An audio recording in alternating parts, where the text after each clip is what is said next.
Hello good morning सबैजनालाई अनि welcome छ मेरो डे 11 ब्लगमा।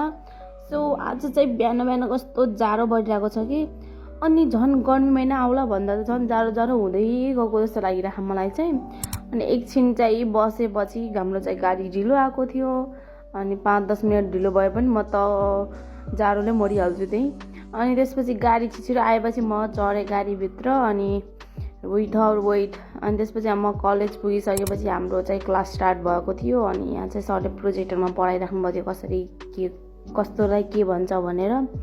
अनि हामी चाहिँ 3 घन्टा क्लास भइसकेपछि हामी लाग्यौँ घरतर्फ।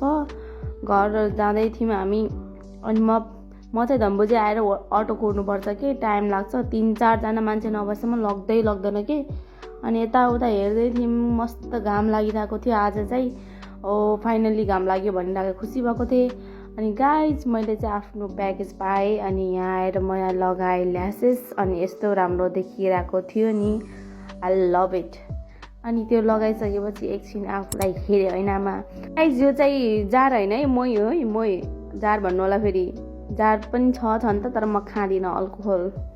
अनि यो चाहिँ मैले 1 गिलास हालेर गुड कस्तो खान मन लागेको थियो मलाई चाहिँ। अनि 1 गिलास हालेर गुटु पिएको त यस्तो मिठो यार।